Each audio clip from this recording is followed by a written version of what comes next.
بسم اللہ الرحمن الرحیم یا ربا محمد وآل محمد صلی علی محمد وآل محمد واجل فرج آل محمد صلی اللہ علیہ وآلہ وسلم۔ قل لا اسألکم الیہ اجرا الا المودۃ فی القربہ۔ اللہ تم سے اجر رسالت نہیں مانگتا ماں سوائے اس کے کہ محمد و آل محمد کے ساتھ مودت کرو۔ سیدھا سادہ اور سلیس سا ترجمہ۔ یہ وہ پیغام ہے، یہ وہ اجر، وہ پاک ذات طلب کر رہی ہے جس نے ہم پر بے شمار احسانات کیے، اور سب سے بڑا احسان اس پاک ذات کا ہم پر یہ ہوا کہ ہم نے ایک ایسے گھر میں آنکھ کھولی جو اہل بیت علیہم الصلوۃ والسلام کی چاہت لگن رکھنے والے، ہمیں ایسے والدین میسر آئے جنہوں نے ہمیں مودت، محبت و لگن چاہت آل محمد علیہ الصلوۃ والسلام سکھائی، ہمیں مجالس میں لے کر چلتے رہے، عزاداریوں میں لے کر جاتے رہے، ہمیں مولا کا ذکر سناتے رہے اور ہم بھی سنتے رہے۔ یہ ایک وہ احسان عظیم ہے جس میں ہمارا کوئی کمال نہیں۔ ہم کسی کافر و مشرک کے گھر پیدا ہو سکتے تھے، ہمارا تو کوئی اس پہ اختیار نہیں۔ ہم کسی ہندو کے گھر جنم لے سکتے تھے، اس پر بھی ہمارا کوئی اختیار نہیں۔ ہم کسی مولا کے نہ ماننے والے کے گھر پیدا ہو سکتے تھے، اس میں ہمارا کوئی کمال نہیں، اس میں ہمارا کوئی اختیار نہیں۔ تو اب ذرا سوچیں کہ کتنا بڑا احسان اس پاک ذات نے ہم پر کیا کہ لوگ عاشور کی چھٹیوں میں چھٹیاں منانے کے لیے سیر و سیاحت کرتے ہیں، اور ہم شکر ہے مولا کی پاک ذات کا، اللہ کریم کا، جس نے ہم پر یہ احسان کیا کہ ہم عزاداری، ماتمداری، جلوس، گریہ وزاری میں اپنا وقت صرف کرتے۔ یہ وہ احسان عظیم ہے جس کا اجر اللہ تعالیٰ مودت کی صورت میں مانگ رہا ہے۔ یعنی سمجھ میں یہ بات آئی کہ اجر رسالت یہ بہت بڑا اجر ہے، اور اس سے بڑا کوئی حکم نہیں ہے، اس سے بڑا کوئی حکم نہیں ہے، کیونکہ اس کے سامنے، اس بات کے سامنے کوئی چیز اس سے بلند نہیں ہے۔ سب سے بلند چیز وہ اجر رسالت ہے جس کا اجر اللہ طلب کر رہا ہے مودت کی صورت۔ ہم نے کتنا اجر ادا کیا کہ ہمارے پیدا ہونے میں اس گھر میں، جس گھر میں ذکر محمد و آل محمد علیہ الصلوۃ والسلام ہوتا ہے، جو اطاعت کرنے والے، ماننے والے، فالو کرنے والے ہیں مولا کو، مولا کے پاک آل اطہار علیہ الصلوۃ والسلام کو، اس میں ہمارا کوئی کمال نہیں۔ یعنی یہ چیز ہمیں تیار شدہ اور بنی بنائی ملی، جو شکر صرف اس پاک ذات کا ہے جو ہر شے کا خالق ہے، جو ہر شے کا مالک ہے۔ اس کے عوض اجر رسالت وہ ہے محبت۔ اسی لیے میں اپنی تمام گزشتہ آڈیو میں یہ پیغام پہنچانے کی کوشش کرتا رہا ہوں، جو کہ شاید میرے ٹوٹے پھوٹے الفاظ میں تھی، شاید مجھے بولنا بھی صحیح طرح سے نہیں آتا، مجھے الفاظ کی ادائیگی بھی نہیں آتی، میں بڑا ناقص ہوں، بڑا عاجز ہوں، بڑا ذلیل ہوں، بڑا حقیر ہوں۔ یہ پیغام پہنچانے کی کوشش کی کہ وقت کے امام سے محبت ہم پر واجب، اوجب، لازم، ملزوم ہے۔ اس سے بڑھ کر کوئی چیز اتنی لازم نہیں جتنی محبت لازم ہے۔ اور محبت کا دعویٰ نہیں، محبت خود سر چڑھ کر بولے۔ پھر اس میں آگے یہ بات بھی کی کہ عاشق کے دو مقام ہیں، ایک ادنا ہے اور ایک اعلیٰ ہے۔ ادنا مقام عاشق کا یہ ہے کہ اس میں سے اس کے محبوب کی خوشبو آتی ہے، اور اعلیٰ مقام یہ ہے کہ عاشق میں اس کا معشوق نظر آتا ہے۔ اگر اس کلیے پر میں خود کو تولوں تو میں تو ان دونوں میں سے کسی مقام پر نہیں ہوں۔ ادنا مقام بھی اتنا بلند مقام ہے، اعلیٰ تو پھر اعلیٰ ہے۔ کوشش محبت مودت مولا سے یہ چھوڑنی نہیں چاہیے۔ اب اسی موضوع کو سامنے رکھتے ہوئے پہلی بات کی طرف آتا ہوں۔ وہ پہلی بات یہ ہے کہ جس سے محبت ہوتی ہے اس کا دکھ، اس کا درد بہت زیادہ ہوتا ہے۔ اب آپ نے جلوس گزارے، عاشور گزر چکا، شام غریباں ڈھل چکی، شب عاشور گزر چکی، اذان علی اکبر سن لی، بے تحاشا گریہ کیا، عزاداری کی، ماتمداری کی، سب کچھ کیا۔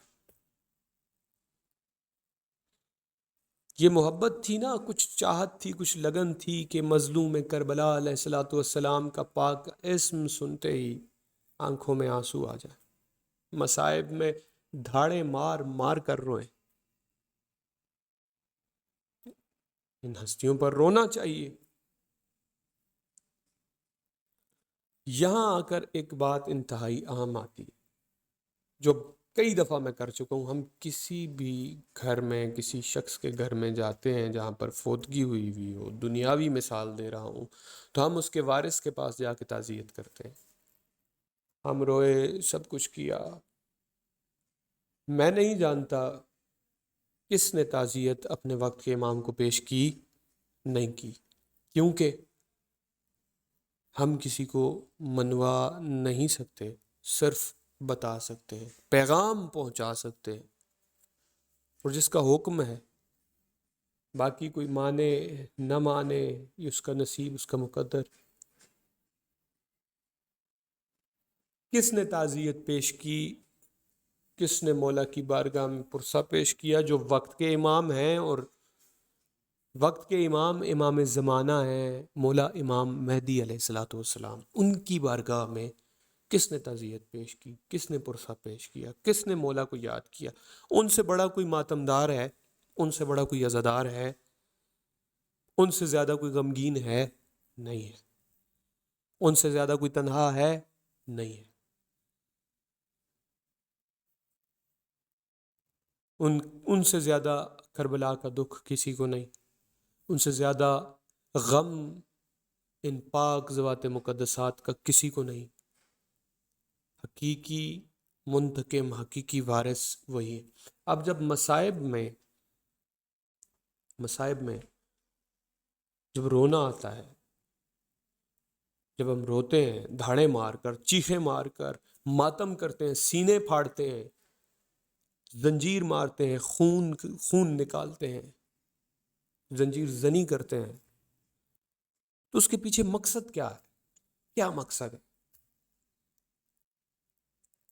ہمارا دل کرتا ہے کہ اگر ہم مولا کربلا میں ہوتے تو ہم آپ کے دشمنوں کو چیر پھاڑ دیتے، مطلب یہی، یا اسی قسم کی کوئی چیز، ایسا خیال ذہن میں آتا ہے۔ انتقام یعنی کہ بدلہ۔ تو یہ انتقام، یہ آگ جو ہمارے سینے میں برس رہی ہے، یہ جو ماتم ہم کر رہے ہیں یہ آگ ہے، یہ وہ انتقام کی آگ ہے جو اندر بھڑک رہی ہے. جو ماتم کر رہے ہیں، جو مولا کا ماتم کر رہے ہیں، ان کے سینے میں یہ آگ بھڑک رہی ہے. تب جس کے سینے میں آگ بھڑک رہی ہے اسے حسرت انتقام بھی ہوگی، اسے بدلہ لینے کی حسرت بھی ہوگی. تو وہ بدلہ اور اس آگ کو ٹھنڈا کرنے کے لیے صرف ایک ہی پاک ذات مقدس ہے، جنہیں منتقم کرار، منتقم آل محمد، منتقم حسین علیہ السلام اور وارث کربلا، وارث مظلومین، وارث اہل بیت، وارث محمد و آل محمد علیہ السلام اور قائم آل محمد علیہ السلام، اللہم صلی اللہ محمد کہا جاتا. وہی ہستی ہیں جنہوں نے انتقام لینا ہے اور اس آگ کو ٹھنڈا کرنا. مولا سے دوری ہلاکت کا باعث ہے اور کچھ بھی نہیں. انسان یہ سمجھتا ہے کہ میں صراط مستقیم پر ہوں، مگر وہ ہوتا نہیں. اس کے لیے ان ساری باتوں کو مد نظر رکھتے ہوئے ایک چیز ذہن میں ضرور ہونی چاہیے کہ اللہ نے قرآن میں انسان کو اس کی اوقات بھی یاد کرائی ہوئی ہے. جو حقیقت انسان کی ہے وہ اللہ نے اس کو یاد کروایا ہوا ہے. کیا انسان تو پیدا کیا گیا پانی کے اچھلتے ہوئے ایک نجس قطرے کے ساتھ، یعنی منبع نجاست ہے انسان. اس سے دوری، نجاست اس سے دور نہیں ہو سکتی، نجاست میں ہے یہ انسان. عجز انکساری، مظلومین کو رونے والا کبھی تکبر کر نہیں سکتا. جو ان پاک ذوات مقدسات کا دکھ رکھنے والا ہے اس میں تکبر آ نہیں سکتا. مولا کی یاد، مولا کے یاد کے بغیر اور سرکار کی اپنے وقت کے امام کی معرفت کے بغیر ہر عمل ضائع ہے. کوئی بھی عمل ہے، ہر عمل ضائع ہے. کچھ بھی ہے اگر اس میں وہ معرفت امام زمانہ نہیں ہے تو وہ عمل ضائع ہے. آخر میں حسرت بھرا ایک شعر اور یہ امید کہ مومنین کرام اپنے وقت کے امام کی بارگاہ میں بارہا تعزیت پیش کریں گے، پرسہ دیں گے. سرکار ان کے وارث ہیں تو ان کو تعزیت پیش کریں گے. سلام آقا کہ آپ کے پاک جد اطہر علیہ السلام کے ساتھ بہت ظلم ہوا، بہت افسوس ہے مولا اس کا، مجھ ناچیز کا، میں کچھ بھی نہیں ہوں. مولا پرسہ قبول فرمائیں، تعزیت قبول فرمائیں. اتنی سی بات، یہ الفاظ، یا اسی طرح یہ تو میں ایک سادہ سلیس زبان میں اپنے الفاظ بول رہا ہوں، آپ جو جس طرح بھی بولیں تعزیت پیش کریں. اب یہ بھی تو سکھا تو نہیں سکتا ہمیں کوئی. اب ہم یہ بھی بولیں کہ جی ہمیں آ کے آپ تعزیت کوئی سکھائے کیسے کرتے ہیں. جیسے سوال ہوتا ہے محبت کیسے ہوتی ہے، تو ایسے ہی سوال ہے کہ تعزیت کیسے ہوتی ہے. روداد اپنے غم کی سناتی ہے کربلا، روداد اپنے غم کی سناتی ہے کربلا، اے آخری حسین بلاتی ہے کربلا. اللہم صلی علی محمد وآل محمد وعجل فرج آل محمد صلی اللہ علیہ وآلہ وسلم. العجل العجل یا سبحان القدوس، اجل اللہ فرجہ الشریف وصلوات اللہ علیہ.